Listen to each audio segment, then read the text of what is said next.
I remember that I went to them, and a very complicated thing in the business is to get a stop date. You'll say to them, I need for the movie to end on this date or approximately, because I'm going to go do another movie. And they would not give me a stop date.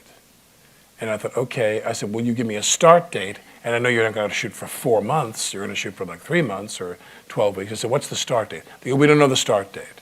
You need to give us a blanket commitment to the film, and we're going to start whenever we're ready and stop whenever we're ready. And I had this chance to go do Streetcar Named Desire on Broadway. And I realized eventually that they wanted someone else to play the part. And they had a deal with someone to do a film. That film fell apart. They owed that person millions of dollars for that film. And they said, we owe him millions of dollars for this other movie. And Alec is becoming a little bit of a pain in the ass because he wants to go do Streetcar Named Desire on Broadway. And so the whole thing kind of, we hit the iceberg there. But, it was a profound lesson for me. The studios, whenever you get into the business with the studios sue you to enforce the terms of the contract.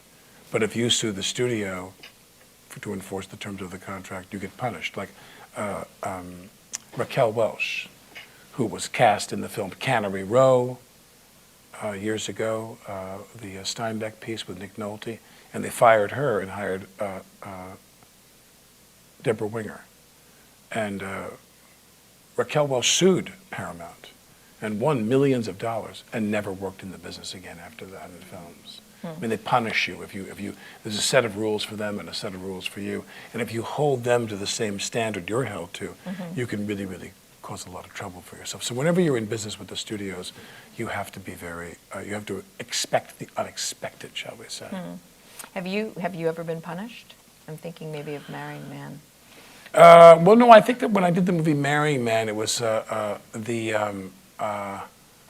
I think I wound up running to the rescue of someone who later became my wife, who I thought was not being treated very well. It's an interesting thing when you're doing a movie and a bunch of male, and this I don't need to explain to this audience in the modern world, the sexism, or as some people say, that Hollywood is driven in some part by the masturbation fantasies of these men that run these studios. And I literally remember sitting in a room, and this guy sits me down, one of the producers, and says to me, he goes, all right, now listen, we need the girl to show more skin in the movie. And I'm dating her. I'm like, we need you to talk to her. And I'm like sitting there going, oh my God, Hollywood wants me, her boyfriend, to go to her and convince her on behalf of the film to take off more of her clothes in the movie. And I remember sitting there going, that's strange to me. I mean, that's really odd to me. And you do realize that many people, not all of them, but many people, movie making is the altar that they pray at. It's the thing that's the most important thing to them. They throw their mother down an elevator shaft to get the actor they want to sign the contract or get the script they want or the rights to the book. It's the most important thing to them. It's more important than anything. And when you understand that and you accept that, things can become a bit easier for you, I think, yeah. Wow.